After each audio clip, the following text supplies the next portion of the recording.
AeroPress. If you're into coffee in any sort of significant way, you are probably quite familiar with the AeroPress, and you might even have one at home, or the office, or the cottage, or in your motorcycle, because this is a brewer that you can basically take anywhere with you. As you can kind of see here, mine's a bit tattered from all the adventures that we've gone on together.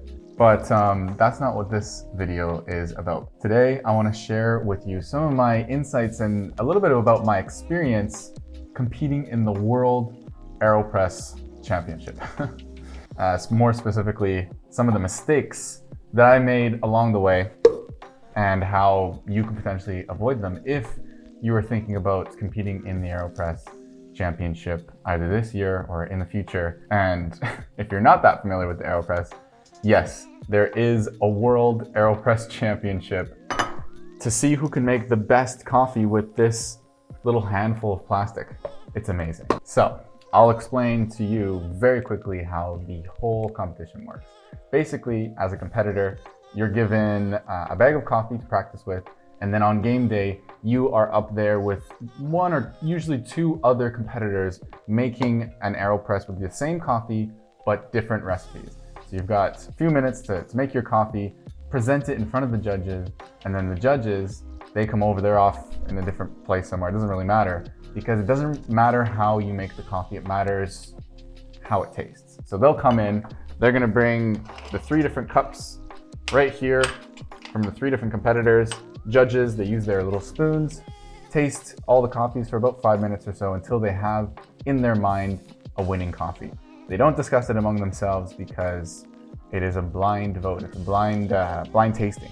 So on the count of 3, 1, 2, 3, the judges will vote for their favorite coffee, and whichever one has the most votes moves on to the next round. And so I've competed in the AeroPress about 5 times now, a little bit in Spain, a little bit in Canada, and these are 5 mistakes that I made that I want to share with you today so you can avoid them if this is something you've been thinking about doing. Let's get right into it. So one of the things you might do is you might practice too much and too early. This is something I learned in my first time competing in the AeroPress, because what happens is the competitors will get the roasted bag of coffee of the competition, and they will have 10 or so days to practice with that.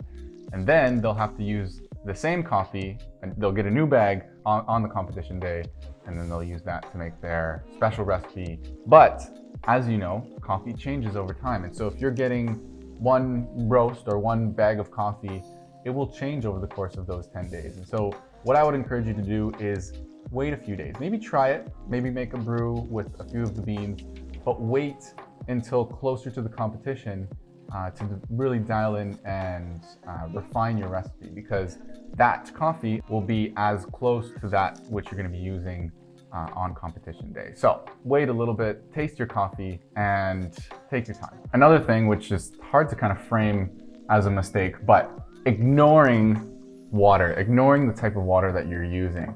And as a lot of you may know, most coffees are at least 98% water, but not only because of the percentage of water, but also the way the water is interacting with different coffees makes a difference. So if you're just using any old water off the shelf, or one that you've used with your everyday coffee, it may not be the most ideal water for your competition coffee. So what I would suggest is do a cupping at home with 3 or 4 different waters and the same coffee. Just use a little bit, maybe 12 grams in each, and decide which water is extracting best with the coffee that you have.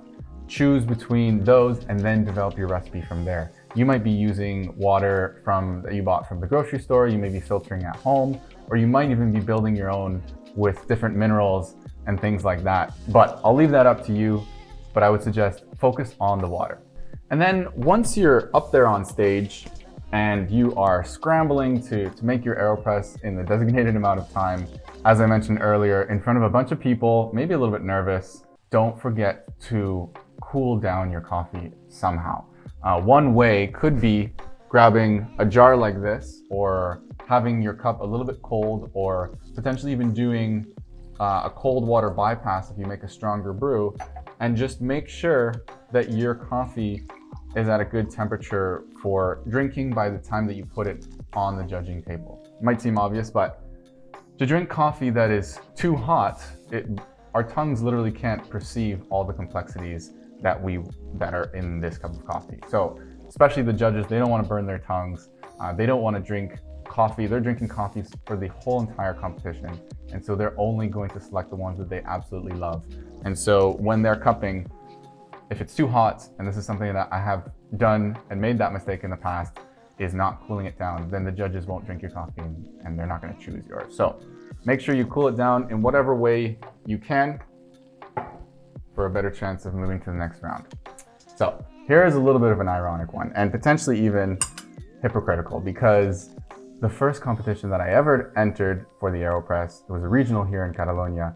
I used a very complicated recipe. It involved different extractions, a few different pieces of equipment. It took a long time to make, but I happened to win that competition.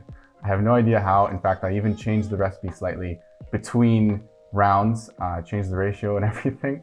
But I will leave that recipe up in this right-hand corner, a little link to the tutorial that I put up on YouTube a few years ago.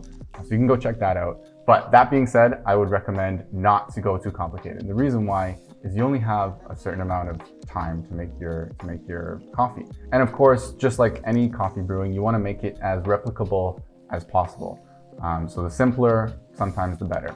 That being said, go nuts. The reason why I wanted to make this recipe was because I didn't think that I was gonna win or have any sort of chance. So I just wanted to have as much fun as I could up on stage.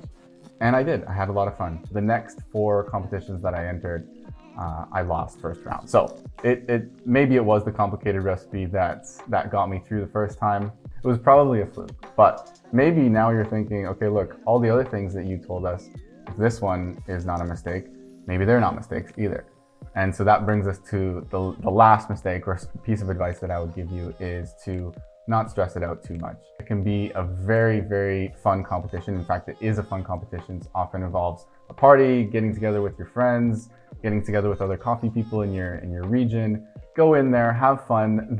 There was one competition in Toronto that I entered where they didn't even register for the competition. They just showed up, and there happened to be one empty space. They came in, they borrowed someone's AeroPress, they borrowed another person's spoon, they got some coffee, and they ended up winning the whole entire competition.